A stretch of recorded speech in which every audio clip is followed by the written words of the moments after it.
ഒരു അവസാനത്തെ ഒരു ബഡ്ജറ്റ് പ്രഖ്യാപിച്ചു, അത് മുമ്പോട്ട് വെച്ചു. അതിനെക്കുറിച്ച് ഇന്ന് കുറച്ച് കാര്യങ്ങൾ പറയാനുണ്ട്. ഈ നാടിൻ്റെ സാധാരണ ജനങ്ങളെ ബാധിക്കുന്നത് ഇന്ന് 10 കൊല്ലം പിണറായി വിജയൻ്റെ സർക്കാരിൻ്റെ ടേം കഴിയുമ്പോൾ ഇന്ന് ബാധിക്കുന്ന കാര്യങ്ങൾ എന്താണ്? രാജ്യത്തിൽ ഏറ്റവും കൂടുതൽ തൊഴിലില്ലായ്മ, രാജ്യത്തിൻ്റെ ഏറ്റവും ഭീകരമായ വിലക്കയറ്റം, തൊഴിലുണ്ടെങ്കിൽ സർക്കാർ ജീവനക്കാർക്ക് ശമ്പളം കിട്ടാത്തൊരു സ്ഥിതി, പെൻഷനറാണെങ്കിൽ 4-5-6 മാസമായി പെൻഷൻ കിട്ടാത്ത സ്ഥിതി, ജനങ്ങൾക്ക് അടിസ്ഥാന സൗകര്യങ്ങൾ ഇല്ലാത്തൊരു സ്ഥിതി, ആരോഗ്യ മേഖലയും വിദ്യാഭ്യാസ മേഖലയിലും നിങ്ങളെല്ലാവരും കാണുന്ന സ്ഥിതി. ഇത് 10 കൊല്ലം എല്ലാം ശരിയാവും എന്ന് വാഗ്ദാനം കൊടുത്ത് ഭരിച്ച പിണറായി വിജയൻജിയുടെ അവസാനത്തെ ബഡ്ജറ്റിൽ ഇതിനെക്കുറിച്ച് ഒന്നും അദ്ദേഹമോ അദ്ദേഹത്തിൻ്റെ ധനകാര്യമന്ത്രി ഒന്നും പറയാനുണ്ടായിരുന്നില്ല. പക്ഷേ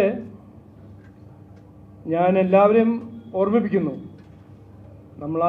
ആരും മറന്നിട്ടില്ല എന്ന് എനിക്കൊരു നല്ല വിശ്വാസമുണ്ട്. ഇതുപോലെ തന്നെ 2004 മുതൽ 2014 ഭരിച്ച കോൺഗ്രസ് പാർട്ടി, UPA CPMന്റെ പിന്തുണ കൊണ്ട് ഭരിച്ച കോൺഗ്രസ് പാർട്ടി അവരുടെ അവസാനത്തെ ബഡ്ജറ്റിൽ വാഗ്ദാനങ്ങൾ മാത്രം 10 കൊല്ലം കോൺഗ്രസ് ഭരിച്ച ഇന്ത്യയെ ഏറ്റവും ദുർബലമായ ഒരു ഇക്കോണമിയാക്കി മാറ്റിയ സാഹചര്യത്തിൽ അവരുടെ ബഡ്ജറ്റിൽ അവർക്ക് ഒന്നും പറയാനുണ്ടായിരുന്നില്ല. പക്ഷെ കുറെ എല്ലാം വാഗ്ദാനങ്ങൾ കൊടുത്തു. അതുപോലെ തന്നെ 10 കൊല്ലം ഭരിച്ച CPM സർക്കാർ അതേ സ്ഥിതി, ഒരു ദുർബലമായ സ്ഥിതിയിൽ കേരളത്തിൻ്റെ ഇക്കോണമിയെ കൊണ്ടുവച്ച് ഇന്ന് കുറെല്ലാം വാഗ്ദാനം കൊടുക്കുന്നു. അത് എന്തുകൊണ്ട് 10 കൊല്ലത്തിലൊന്നും ചെയ്തില്ല എന്ന് ചോദിക്കണം. പക്ഷെ എനിക്ക് പറയാനുള്ളത്, കൃത്യമായി പറയാനുള്ളത്, ഇത് ജനങ്ങളെ വിഡ്ഢിയാക്കാനും ജനങ്ങളുടെ സാമാന്യ ബുദ്ധി ചോദിക്കുന്ന ഒരു ബഡ്ജറ്റാണ്. ഈ 2026 പെൻഷൻ പ്രഖ്യാപിക്കുന്നു. ഇതുപോലെ തന്നെയായിരുന്നു കോൺഗ്രസ് 2014. എനിക്ക് ഇപ്പോഴും ഓർമ്മയുണ്ട്, ഞാൻ പാർലമെന്റ് ആയിരുന്നല്ലോ. നരേന്ദ്രമോദിജി 1 റാങ്ക് 1 പെൻഷനെ കുറിച്ച്, നമ്മളുടെ സൈനികർക്ക് വേണ്ടി 1 റാങ്ക് 1 പെൻഷനെ കുറിച്ച് നരേന്ദ്രമോദി അന്ന് ഗുജറാത്തിൻ്റെ CM ആയിരുന്നു. BJP അധികാരത്തിൽ വന്ന് അത് ചെയ്യും എന്ന് പറഞ്ഞപ്പോൾ 2014 ബഡ്ജറ്റിൽ കോൺഗ്രസ് വേഗം ഞങ്ങളും ചെയ്യും 10 കൊല്ലമായിട്ടൊന്നും ചെയ്യാത്ത കോൺഗ്രസ് ഞങ്ങളും ചെയ്യും എന്ന് പറഞ്ഞ് 50 കോടി എന്തോ ബഡ്ജറ്റിൽ അതിന് പ്രാവധാനം പ്രഖ്യാപിച്ചു. അത് മറ്റൊരു കാര്യമാണ്. 1 റാങ്ക് 1 പെൻഷന് 50 കോടിയല്ല, 500 കോടിയല്ല, 25,000 കോടിയാണ് നരേന്ദ്രമോദിജിയുടെ സർക്കാർ കൊടുത്തത്. അത് മറ്റൊരു കാര്യം. പക്ഷേ ഈ രണ്ട് CPMലും കോൺഗ്രസിലും അവരുടെ ഇക്കണോമിക് മാനേജ്മെൻറ്റിലും ഒരു വ്യത്യാസമില്ല എന്ന് ഞാൻ പറയാൻ ആഗ്രഹിക്കുന്നു. അത് മാത്രമല്ല, ഈ ബഡ്ജറ്റ് പരിശോധിച്ച് പഠിച്ചാൽ 10 കൊല്ലം അവരുടെ ഭരണത്തിൻ്റെ ഫലങ്ങളെല്ലാം നമ്മൾ ആലോചിച്ച് പഠിച്ചാൽ കോൺഗ്രസ് 10 കൊല്ലം ഇന്ത്യയിൽ ചെയ്തത് CPM കേരളത്തിന് ചെയ്തു. ഞാനൊരു 4-5 സ്ലൈഡ് ഇടാൻ ആഗ്രഹിക്കുന്നു. ഇതാണ് നമ്മുടെ നാടിൻ്റെ സ്ഥിതി. 92% 100 രൂപ ഈ സ്റ്റേറ്റ് റവന്യൂ ആയിട്ട് കിട്ടുമ്പോൾ 92 രൂപ കടം, പലിശ, പെൻഷൻസിന് പോകുന്നു. 8% മാത്രമാണ് വികസനത്തിന് വേണ്ടി ഈ സ്റ്റേറ്റ്. ഇതാണ് സ്ഥിതി, നമ്മുടെ രാജ്യത്തിൻ്റെ സ്ഥിതി, സംസ്ഥാനത്തിൻ്റെ സ്ഥിതി. ഞാൻ ആദ്യം പറഞ്ഞ കാര്യം ഇന്നും പറയുന്നു, ഇതൊരു ഇക്കോണമിയല്ല, ഇതൊരു പോൺജി സ്കീമാണ്. ഒരു സ്ഥലത്ത് കാശ് ആവശ്യമുണ്ടെങ്കിൽ മറ്റൊരു സ്ഥലത്ത് നിന്ന് എടുക്കുക. അതല്ലേ ഈ തിരുവനന്തപുരം കോർപ്പറേഷൻ നടന്ന ഒരു ഉദാഹരണമായിട്ട് പറയാം. SC/ST ഫണ്ടിൽ നിന്നെടുത്ത് മറ്റൊരു കാര്യത്തിന് വേണ്ടി സംസ്ഥാന സർക്കാർ ഉപയോഗിക്കുന്നു.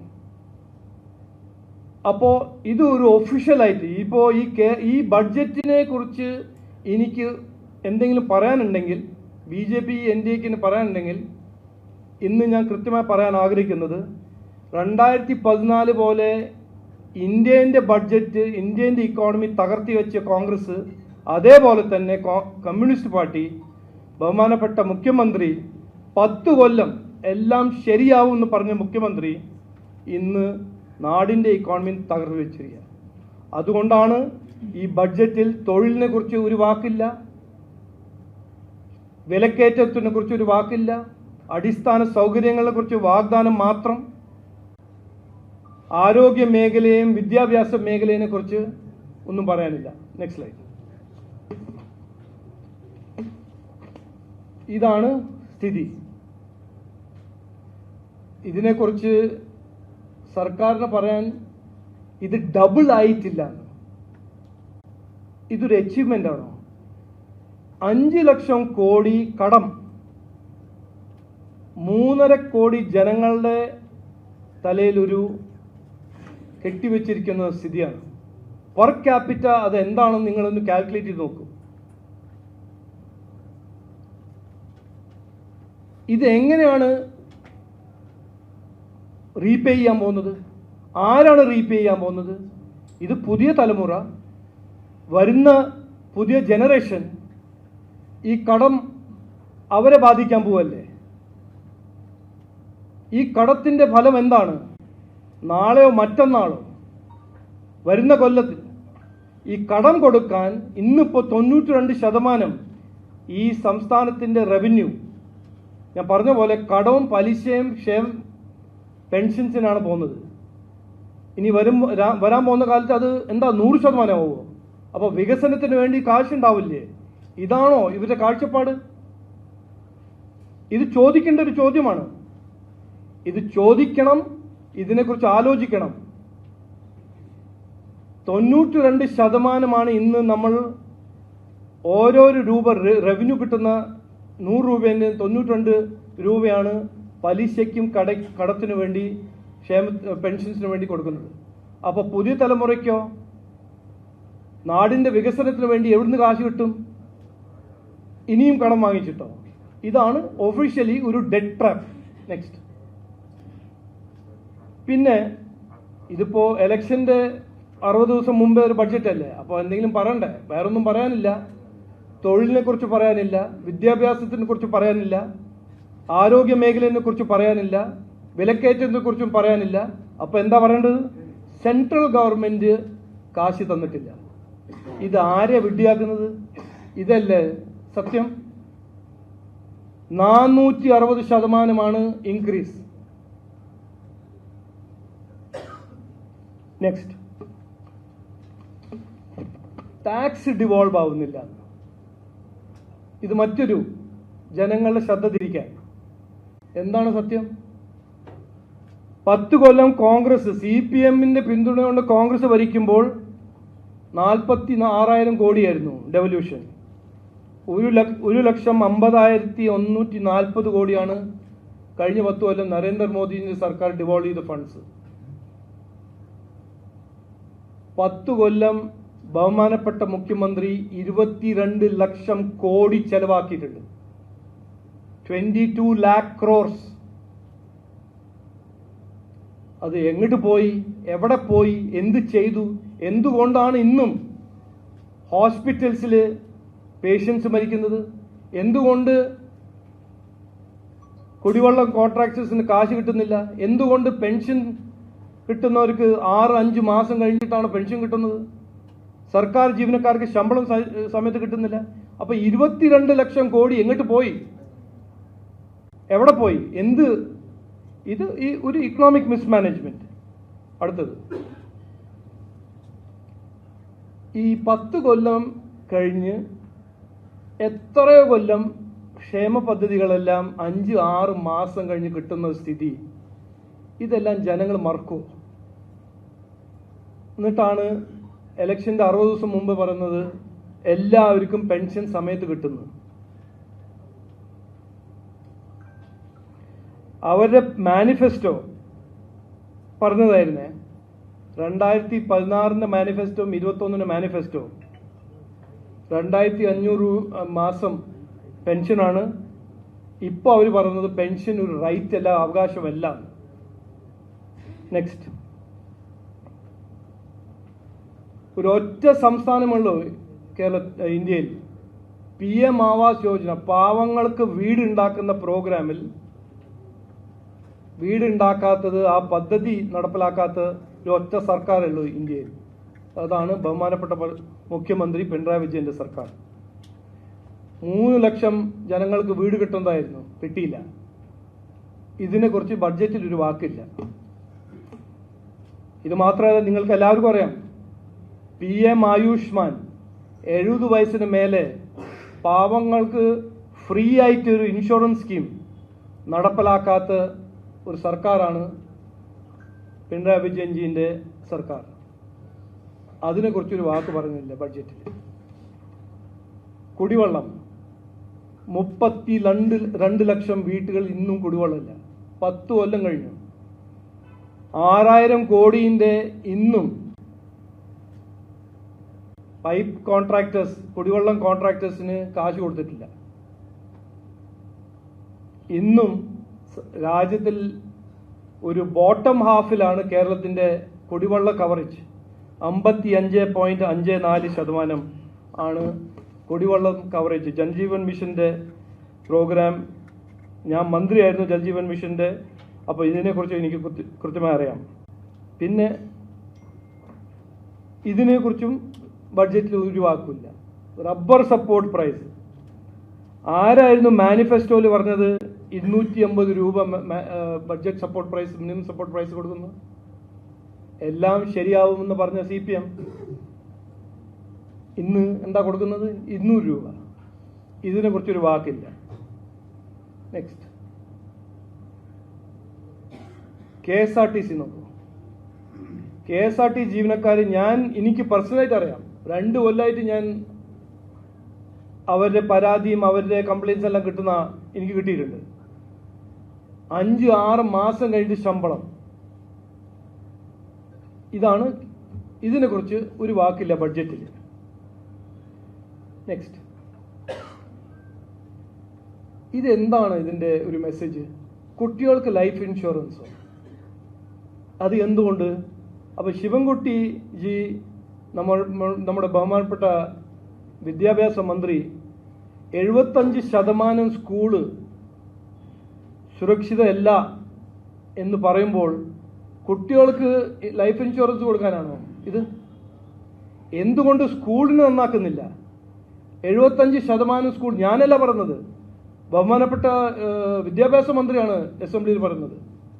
75% ഗവൺമെന്റ് സ്കൂൾ സുരക്ഷിതമല്ല, അൺസേഫ് ആണ്. അതുകൊണ്ടാണോ ലൈഫ് ഇൻഷുറൻസ് കുട്ടികൾക്ക് കൊടുക്കുന്നത്? ഞാൻ ചോദിക്കുന്നു, അത് ക്ലാരിഫൈ ചെയ്യട്ടെ. Next, MNREGA fraud. ഇത് എന്തിനാണ് ജനങ്ങളെ വിഡ്ഢിയാക്കാൻ ഒരു ശ്രമം? 10 കൊല്ലം ഭരിച്ചു, നിങ്ങൾ ചെയ്ത കാര്യങ്ങളൊന്ന് പറയൂ. ഇത് എല്ലാ സ്ലൈഡിലും 10 കൊല്ലം ഭരിച്ച CPM എന്ത് ചെയ്തു എന്ന് പറയാൻ ആഗ്രഹിക്കുന്നില്ല. പക്ഷെ ഓരോരോ കാര്യങ്ങളിൽ നുണ പറയാ, സെൻട്രൽ ഗവൺമെന്റിനെ കുറിച്ച് ഒരു പ്രചരണം നടത്തുക. ആ വഴിയാണോ നിങ്ങൾ വോട്ട് നേടാൻ പോകുന്നത്? എന്താണ് മൻരേഗന്റെ സത്യം? മൻരേഗ ശരിക്കൊരു ബെനിഫിഷ്യറിക്ക് മൻരേഗ VB രാംജി ഗുണം ചെയ്യുന്നു. കൂടുതൽ ദിനങ്ങൾ, ഫ്ലെക്സിബിലിറ്റി ഉണ്ട്. പിന്നെ ഏറ്റവും പ്രധാനപ്പെട്ട, അവർക്ക് ഡയറക്റ്റ് ആയിട്ട് കാശ് അവരുടെ അക്കൗണ്ടിൽ കിട്ടും. ഇങ്ങനത്തെ ഫ്രോഡ് നടക്കില്ല. കേരളത്തിൽ നടന്ന ഫ്രോഡ്, മൻരേഗയുടെ പേരിൽ നടന്ന ഫ്രോഡ് നിങ്ങൾ എല്ലാവർക്കും അറിയാം. ആയിരക്കോടിക്കണക്കിലാണ് ഫ്രോഡ് നടത്തിയിരിക്കുന്നത്. JCB കൊണ്ട് പണി ചെയ്യുക, എന്നിട്ട് ജനങ്ങളുടെ പേരിൽ കാശെടുക്കുക. അത് റിഫോം ചെയ്യുമ്പോൾ, അത് നിർത്തുമ്പോൾ, അതിനു വേണ്ടി ഒരു പുതിയ പദ്ധതി കൊണ്ടുവരുമ്പോൾ അതൊരു പ്രചരണമായിട്ട് മൻരേഗ ഞങ്ങൾ ബാധിക്കുന്നു, ഞങ്ങൾ അത് നിർത്താൻ നോക്കുന്നു. നെക്സ്റ്റ്,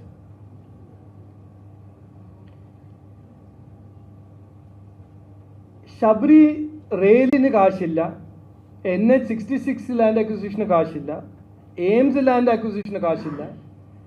പക്ഷെ നേറ്റിവിറ്റി കാർഡ്സിന് കാശുണ്ട് ബോർഡിൽ, ബഡ്ജറ്റിൽ.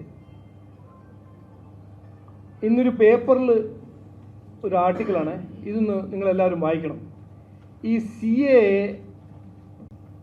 SIR ഇതിനെല്ലാം ഒപ്പോസ് ചെയ്യുന്ന പാർട്ടിയാണ് CPM കോൺഗ്രസ് രണ്ടുപേരും. നേറ്റിവിറ്റി കാർഡ് കൊടുക്കാൻ ഇറങ്ങിയിരിക്കുകയാണ്, അതിന് കാശുണ്ട്. പക്ഷേ ഇവിടെ നടക്കുന്ന ഇല്ലീഗൽ ഇമിഗ്രേഷനും ഫേക്ക് ആധാർ കാർഡ് വഴി വോട്ടർ ലിസ്റ്റിൽ കയറുന്നതും ഇതിനെക്കുറിച്ച് ഒന്നും പറയാനില്ല.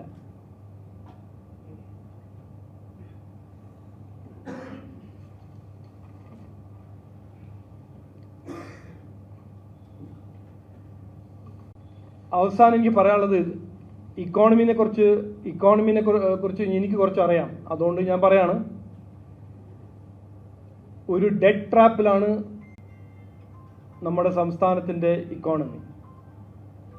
ഫിസ്ക്കൽ FRBM, പാർലമെന്റ് പാസ്സാക്കിയ FRBM ആക്ട് ബ്രീച്ച് ചെയ്യുന്ന ഒരു സ്റ്റേറ്റ് ആണ് കേരളം. ഈ 34% ഡെറ്റ് GSDPനെ 34% ഓഫ് GSDP ആയി. ഞാൻ പറഞ്ഞ പോലെ ഇന്നിപ്പോൾ കടം വാങ്ങിച്ചിട്ടാണ് പലിശ കൊടുക്കുന്നത്, കടം വിട്ടുകൊടുക്കുന്നത്. ഈ സ്ഥിതി 10 കൊല്ലം മുമ്പേ ഉണ്ടായിരുന്നില്ല. 10 കൊല്ലം എല്ലാം ശരിയാവും എന്ന് പറഞ്ഞ് വാഗ്ദാനം കൊടുത്ത പിണറായി വിജയൻജിയാണ് ഇത് ചെയ്ത് ഈ സ്ഥിതിയിൽ നമ്മളെ കൊണ്ടുവച്ചിരിക്കുന്നത്. ഇന്നും വെൽഫെയറിൻ്റെ പേരിൽ എത്രയോ വാഗ്ദാനം കൊടുക്കുന്ന CPM-ഉം കോൺഗ്രസ് പാർട്ടിയും ഇതിനെക്കുറിച്ച് ഒരു ഉത്തരം തരണം. കോൺഗ്രസിൻ്റെ പേര് ഞാൻ എന്താണ് ഞാൻ എടുക്കുന്നത്? പ്രതിപക്ഷ പാർട്ടിയിൽ 10 കൊല്ലമായിട്ട് ഇരുന്ന കോൺഗ്രസ് പാർട്ടിയായിരുന്നു. ഇതിനെക്കുറിച്ച് ഒരു വാക്കും അസംബ്ലിയിൽ പറഞ്ഞിട്ടില്ല. ഈ കടത്തിനെ കുറിച്ചോ വെൽഫെയർ സബോട്ടാജിനെ കുറിച്ചോ, പിന്നെ ഈ അവസാനം ഈ പ്രചരണം, ജനങ്ങളെ ശ്രദ്ധ തിരിക്കാനും ജനങ്ങളെ വിഡ്ഢിയാക്കാൻ നോക്കുന്ന ഈ ഇലക്ഷന് മുമ്പ് ഒരു തന്ത്രം, സെൻട്രൽ ഗവൺമെൻറ് ഇത് തരുന്നില്ല, അത് തന്നില്ല, അതുകൊണ്ടാണ് നാടിൻ്റെ സ്ഥിതി ഇങ്ങനത്തെ ഒരു സ്ഥിതി. നാടിൻ്റെ സ്ഥിതി ശരിയല്ല എന്ന് അവരെന്നെ സമ്മതിക്കുന്നു. അതിൻ്റെ കാരണം 10 കൊല്ലം ഞാൻ ഒരു മടിയില്ലാണ്ട് പറയുന്നു, 10 കൊല്ലം ഇവിടെ നടന്ന കഴിവില്ലായ്മയും അഴിമതിയും കുറ്റകരമായ അനാസ്ഥയാണ്. ആ ഒരു ഭരണത്തിനെ മാറ്റാൻ സമയം ഈ ഇലക്ഷനിൽ ജനങ്ങളത് തീരുമാനിച്ച് ഈ ഭരണത്തിന് മാറ്റും എന്ന് എനിക്ക് 100% ഉറപ്പുണ്ട്. ഇത് പറഞ്ഞ് വാക്ക് ചുരുക്കുന്നു. നമസ്കാരം.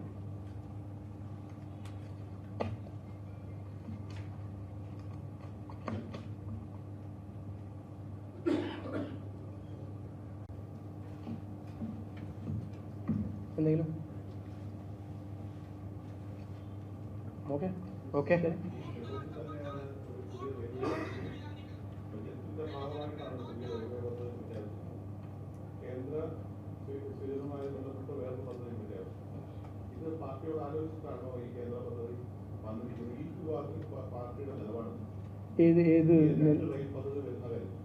അല്ല, നോക്കൂ, സെൻട്രൽ ഗവൺമെൻറ് ഇതെല്ലാം ആലോചിച്ചിട്ട് ചെയ്യും. പ്രധാനമന്ത്രി വിഴിഞ്ഞത്തിൽ വന്നപ്പോൾ പറഞ്ഞ ഒരു കാര്യം, കേരളത്തിനെ ഒരു ലോജിസ്റ്റിക്സ് ഹബ്ബാക്കാൻ റെയിൽവേയും ഹൈവേ എക്സ്പാൻഷൻ നടക്കും. BJP NDA വന്നാൽ അത് ഞങ്ങൾ നടപ്പിലാക്കി തരും എന്ന് ഞങ്ങൾക്ക് ഉറപ്പുണ്ട്, അതിൽ ഒരു സംശയമില്ല. അപ്പോൾ അവിടെ നമ്മുടെ ഈ ശ്രീധരൻ സാറാണല്ലോ ഇതെല്ലാം ചെയ്യുന്നത്. അദ്ദേഹത്തിന് ഈ ഒരു ഏരിയയിൽ, ഈ മേഖലയിൽ അദ്ദേഹത്തിനേക്കാളും കൂടുതൽ എക്സ്പീരിയൻസും കഴിവും താല്പര്യമുള്ള വേറെ ആരുമില്ല. അപ്പോൾ നാടിന് വേണ്ടി ഒരു റെയിൽവേ സ്കീം അദ്ദേഹം ചെയ്യുന്നുണ്ടെങ്കിൽ അത് നമുക്ക് ഗുണം ചെയ്യുമെന്നാണ് ഞങ്ങൾക്കൊരു ഉറപ്പ്. അപ്പോൾ ഞങ്ങൾ ഒപ്പം ഡിസ്കസ് ചെയ്യേണ്ട ആവശ്യമില്ല, അത് 100% വിശ്വാസമുണ്ട്. പക്ഷേ സംസ്ഥാന ഗവൺമെൻറ്റിൽ വിശ്വാസമില്ല, അത് 100% ഞാൻ പറഞ്ഞത്.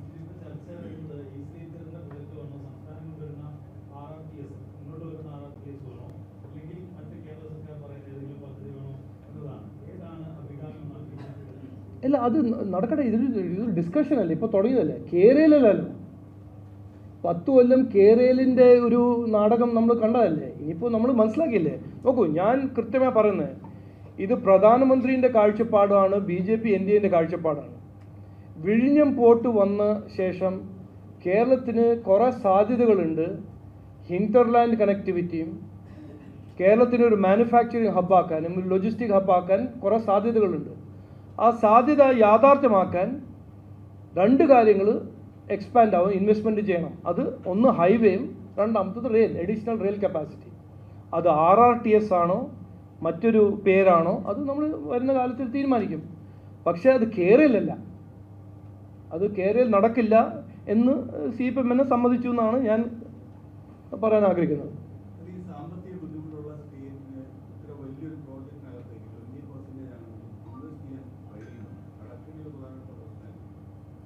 അല്ല, അതല്ലേ, അത് ഞാൻ അതല്ലേ പറഞ്ഞു. ഈ 10 കൊല്ലം എന്താണ് നമുക്ക് ഇപ്പോൾ മനസ്സിലാക്കിയത്? നാടിനിപ്പോൾ മുമ്പോട്ട് പോകാൻ ഒരു സാധ്യതയില്ല. ഇവിടെ ഒരു മാറ്റം വന്നില്ലെങ്കിൽ, ഇക്കണോമിക് മാനേജ്മെൻറ്റിൽ മാറ്റം വന്നില്ലെങ്കിൽ, ഇൻവെസ്റ്റ്മെൻറ്റ് വരുന്നില്ലെങ്കിൽ നമുക്ക് മുമ്പോട്ട് പോകാൻ സാധിക്കില്ല. 92% നമ്മൾ പലിശയും കടവും പെൻഷന് കൊടുക്കുകയാണെങ്കിൽ നമ്മുടെ ഡെവലപ്മെൻറ്റ് കാശ് എവിടുന്നാണ്? പുതിയ തലമുറയ്ക്ക് നമ്മൾ കുറച്ച് കാര്യങ്ങൾ ചെയ്യേണ്ടതല്ലേ. ഒരു സർക്കാരാണെങ്കിൽ, സംസ്ഥാന സർക്കാരാണെങ്കിൽ ഇന്നും വരാൻ പോകുന്ന കാലത്തിനെ കുറിച്ച് ആലോചിച്ച് ഒരു കാഴ്ചപ്പാടുണ്ടാവണം, ഒരു ഇക്കണോമിക് സ്ട്രാറ്റജി ഉണ്ടാവണം. അതിനുവേണ്ടി കാശ് എവിടുന്ന് വരും, ഇതെല്ലാം ആലോചിച്ച് ചിന്തിച്ച് പ്ലാൻ ചെയ്യേണ്ടതല്ലേ. ഒരു സർക്കാരിൻ്റെ കടമയല്ലേ അത്. ഇവരതൊന്നും ചെയ്യാണ്ട് ഒരു കംപ്ലീറ്റ് ഫ്ലോപ്പ് ഒരു പോൺസി സ്കീം കൊണ്ടുവന്ന് ഇപ്പോൾ ചോദിക്കുമ്പോൾ ആൾക്കാർ, സാധാരണക്കാർ ചോദിക്കുന്നുണ്ടല്ലോ, എന്തുകൊണ്ട് എൻ്റെ ക്ഷേമ പദ്ധതി, എൻ്റെ പെൻഷൻ 5 മാസം ഡിലേ ആവുന്നു ചോദിക്കുന്നുണ്ടല്ലോ. സാധാരണ ജീവനക്കാർ ചോദിക്കുന്നുണ്ടല്ലോ, എൻ്റെ സാലറി എന്താണ് 5 മാസം 3 മാസം കഴിഞ്ഞിട്ട് എത്തുന്നത് ചോദിക്കുമ്പോൾ സെൻട്രൽ ഗവൺമെൻറ്. ഇത് ചോദിച്ച ചോദ്യം 100% കറക്റ്റാണ്. നമുക്ക് വികസനം വേണമെങ്കിൽ, നമുക്ക് ഇൻവെസ്റ്റ്മെൻറ്റ്, അടിസ്ഥാന സൗകര്യങ്ങളിൽ ഇൻവെസ്റ്റ്മെൻറ്റ്, നിക്ഷേപം വേണമെങ്കിൽ ഇങ്ങനത്തെ ഒരു political ideology, anti investment ideology, anti entrepreneur ideology നമ്മളെ ബാധിക്കും. ഇതിനെ മാറ്റിയേ പറ്റൂ. അതുകൊണ്ടാണ് BJP NDAക്ക് മാത്രം ഇത് ചെയ്യാൻ പറ്റുമെന്ന് എനിക്ക് പറയാൻ ഒരു മടിയില്ല. ഇത് കോൺഗ്രസിനും ചെയ്യാൻ പറ്റില്ല. കാരണം കോൺഗ്രസ്സിന് നല്ലൊരു എക്കോണമിക് കൊടുത്തതാണ് 23-ല് കർണാടകയിൽ. അവരെന്താണ് ചെയ്യുന്നത് അവിടെ? 10 കൊല്ലം ഭരിച്ചത് കോൺഗ്രസ് അല്ലേ ഇന്ത്യനെ? എന്ത് ചെയ്തു? അപ്പോൾ ഇത് ഞങ്ങളുടെ ഒരു ക്രെഡിബിലിറ്റി ക്വാളിഫിക്കേഷനാണ്. ഇക്കണോമിക് മാനേജ്മെൻറ്റ് ദുർബലമായ ഇക്കോണമീനെ മാറ്റി ശക്തമായ ഇക്കോണമി ആക്കാൻ BJP NDAക്ക് മാത്രമേ കഴിയുള്ളൂ. അത് നരേന്ദ്രമോദിജി കാണിച്ചു തന്നതാണ് കഴിഞ്ഞ 11 കൊല്ലം.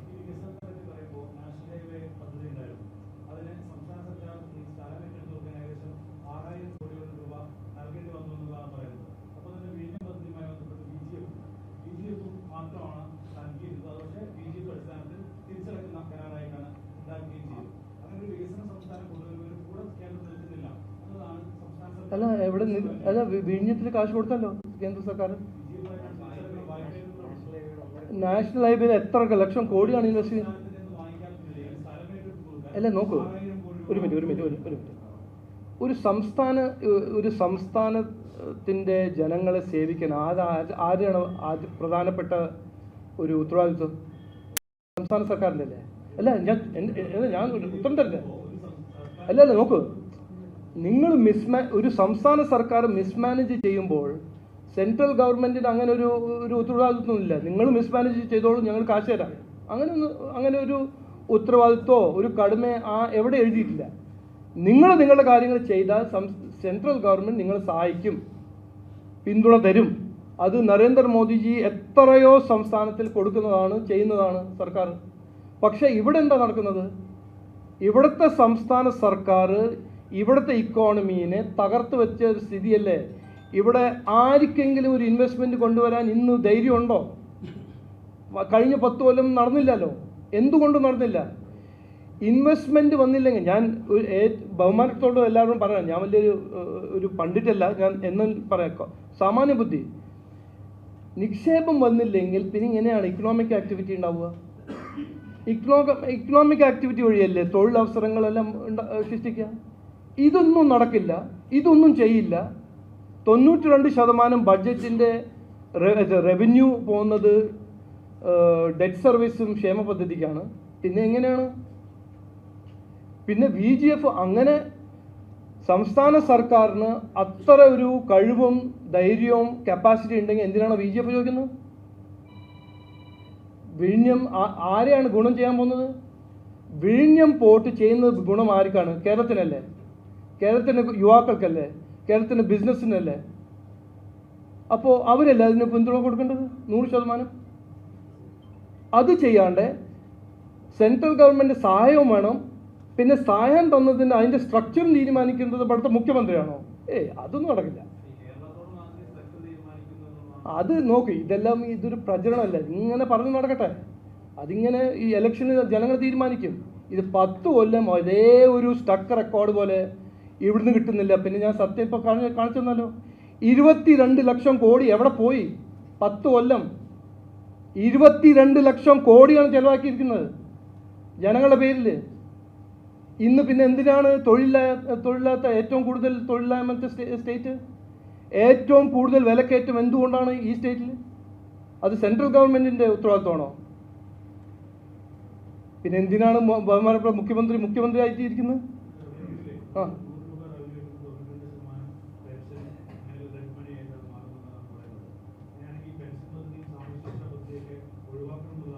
ഞാനതാ പറഞ്ഞത്.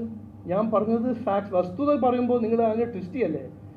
ഇതാണ് വസ്തുത എന്ന് പറഞ്ഞാൽ ഇത് fixed commitment. Pension plus debt service 92%. പിന്നെ ബാക്കിയുള്ളത് എന്താ? 8%. പിന്നെ എങ്ങനെയാണ് വികസനം കൊണ്ടുവരാൻ പോകുന്നത്? അതെൻ്റെ ഒരു ചോദ്യം. ഞാൻ പറഞ്ഞല്ലോ, ഞാനൊരു സാധാരണ കുറച്ചെല്ലാം പഠിച്ച ഒരാളാണ്. ഇതിലൊരു മാജിക് ഉണ്ടെങ്കിൽ ബാലഗോപാൽജി അല്ലെങ്കിൽ ബഹുമാനപ്പെട്ട മുഖ്യമന്ത്രിജി പറയാം. 10 കൊല്ലം നടന്നിട്ടില്ല, ഇനി 11ാമത്തെ കൊല്ലം നടക്കുകയാണെങ്കിൽ അതും നടക്കില്ല എന്ന് പറയാൻ ആഗ്രഹിക്കുന്നു ഞാൻ.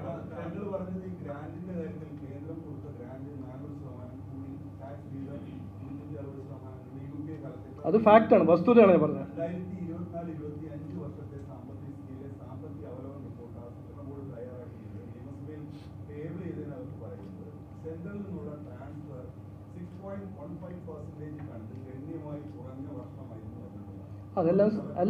അതെല്ലാം സുപ്രീം കോടതിയിൽ പറയാൻ അവർക്ക് ഒരു അവസരം കിട്ടിയല്ലോ, അവിടെ പറഞ്ഞല്ലോ. എന്നിട്ട് എന്താണ് സുപ്രീം കോടതി പറഞ്ഞത്? എന്തെങ്കിലും കിട്ടിയോ? ഇതെല്ലാം നോക്കൂ. CPM-ഉം കോൺഗ്രസ് തമ്മിൽ നല്ലൊരു അന്തർധാര ഉണ്ടെന്ന് എല്ലാവർക്കും അറിയാം. അവിടെ ഞാൻ ടേബിൾ ചെയ്യുന്നു, നിങ്ങളത് അക്സെപ്റ്റ് ചെയ്യുന്നു, നമ്മൾ 2 ആൾ ഇരുന്നിട്ട് സെൻട്രൽ ഗവൺമെൻറ്റിന് പരാതി പറയുന്നു. ഓക്കെ, പറയട്ടെ. പക്ഷേ സത്യം ഇതാണ്, വസ്തുത ഞാൻ മുമ്പോട്ട് വയ്ക്കുന്നു. നിങ്ങൾ തീരുമാനിച്ചോളൂ. നിങ്ങളെ പ്രേക്ഷകർ നിങ്ങൾ TV-യിലും ന്യൂസ് പേപ്പറെല്ലാം വായിച്ച് തീരുമാനിക്കട്ടെ.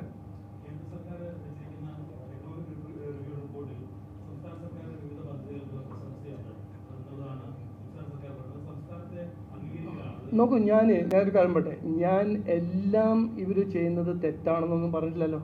പക്ഷേ ഇക്കോണമി അവർ ചെയ്യുന്നത്, അവർ ഇക്കണോമിക് മാനേജ്മെൻറ്റ് 100% ഹോപ്പ്ലെസ് ആണെന്ന് ഞാൻ പറയാൻ ആഗ്രഹിക്കുന്നു. ഇനിയിപ്പോൾ എക്സ്ട്രീം പോവർട്ടിന്ന് അവർ കേന്ദ്ര പദ്ധതികൾ നന്നായിട്ട് ഇംപ്ലിമെൻറ്റ് ചെയ്തു. ഓക്കെ, ചില പദ്ധതികൾ അവർ ഇംപ്ലിമെൻറ്റ് ചെയ്തിട്ടുണ്ടാവും. അതിൻ്റെ പകുതി അതിൻ്റെ റെസ്പോൺസിബിലിറ്റി കേന്ദ്ര സർക്കാരിൻ്റെ മിനിസ്ട്രി, അതിൻ്റെ ഓവർസൈറ്റ്. അങ്ങനെ ഞാൻ എൻ്റെ നാട്ടിനെ കുറിച്ച് എല്ലാം തെറ്റാണെന്നോ എല്ലാം ഇവിടെ നടക്കുന്നത് കൃത്യമായി ഫോൾസ് ആണെന്നോ ഞാൻ പറഞ്ഞില്ല. ഞാൻ പറഞ്ഞത് ഇവർ വാഗ്ദാനം കൊടുത്തത് എന്താണ്? ഇലക്ഷൻ സമയത്ത് എല്ലാം ശരിയാകും, ഇന്ന് ഏറ്റവും പ്രധാനപ്പെട്ട ഒരു ഇഷ്യൂ, രണ്ട് ഇഷ്യൂ എന്ന് പറഞ്ഞാൽ വിലക്കയറ്റം, സാധാരണക്കാരനെ ബാധിക്കുന്നത് വിലക്കയറ്റം, മറ്റേ കുട്ടികൾ ബാധിക്കുന്നത് തൊഴിൽ. ഇത് രണ്ടിലും അവർ 0 out of 100 ആണ്. 0 out of 100 അല്ല, 0 out of 1000 ആണ്. അതിൽ പറയാൻ എനിക്ക് ഒരു മടിയില്ല, 100% കോൺഫിഡൻസ് ഉണ്ട്. ശരി, നമസ്കാരം.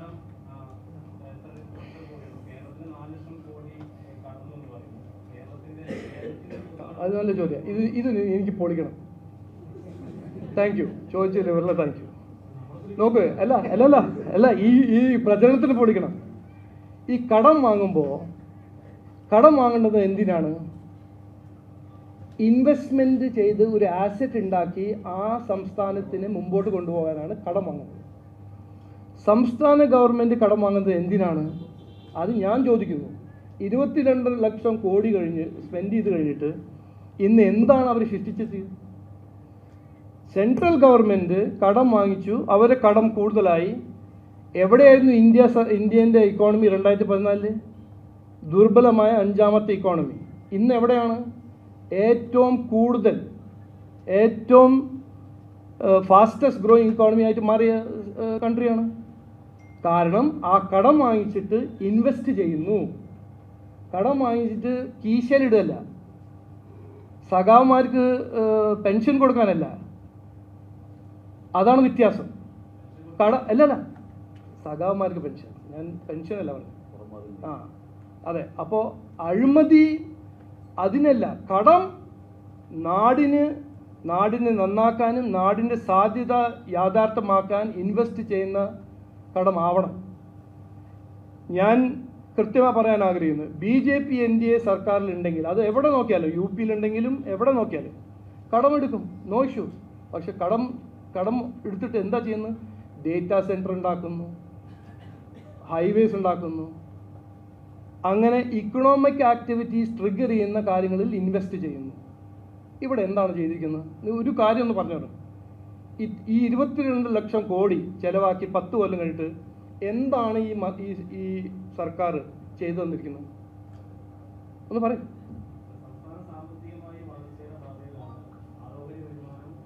അല്ല, തൊഴിലും വിലക്കയറ്റം ഡിപ്പാർട്ട്മെന്റിൽ അവർ എന്ത് ചെയ്തു? പറയൂ. ഒന്നും ചെയ്തിട്ടില്ല.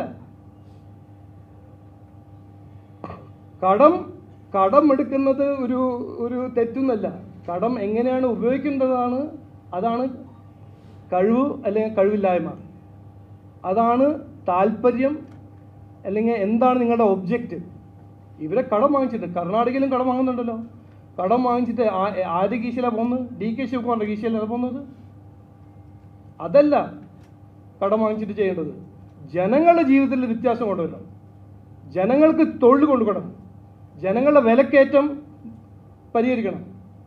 ഇതാണ് കടമെടുത്ത് ഭരിക്കുന്ന ഒരു സർക്കാരിൻ്റെ ഒരു കടമ. ഓക്കെ.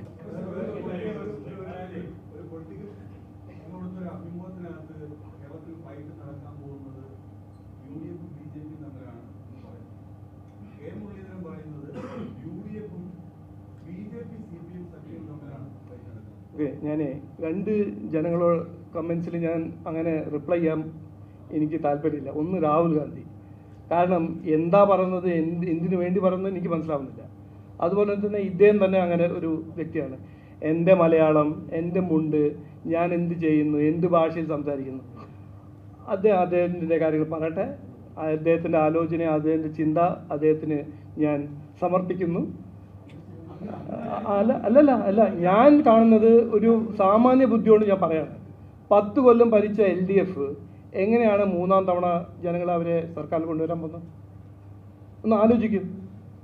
ഈ ഒരു ട്രാക്ക് റെക്കോർഡ് കഴിഞ്ഞ് 10 കൊല്ലം നാടിനെ നശിപ്പിച്ച LDFന് ആരെങ്കിലും വോട്ട് കൊടുത്തിട്ട് ഭരിക്കാൻ ഒരു അവസരം കൊടുക്കുമോ ഇനി? അല്ല, 10 കൊല്ലം ഭരിച്ച കോൺഗ്രസ്സിന് ഇന്ത്യക്കാർ കൊടുത്തിട്ടില്ലല്ലോ. 2004 മുതൽ 14 ജനങ്ങളെ ആണെന്ന് വിചാരിക്കരുത്. ഈ ഇലക്ഷൻ വരാൻ പോകുന്നത് ശരിക്കും കോമൺ സെൻസ് വേണ്ട, സാമാന്യ ബുദ്ധിയോട് നിങ്ങൾ അനലൈസ്. നിങ്ങൾ പൊളിറ്റിക്കൽ എക്സ്പേർട്ട് ആയിരിക്കും, ഞാനില്ല. പക്ഷെ സാമാന്യ ബുദ്ധിയോട് നോക്കിയാൽ ഇത് ജനങ്ങളുടെ മുമ്പിൽ 2 ഓപ്ഷൻസാണ്. ഒന്ന് UDF-ഉം കോൺഗ്രസും മുസ്ലിം ലീഗും ജമാത്തും, മറുവശത്ത് BJP NDA 2020 BDJS. ഇത് ജനങ്ങൾ തീരുമാനിക്കും. Thank you.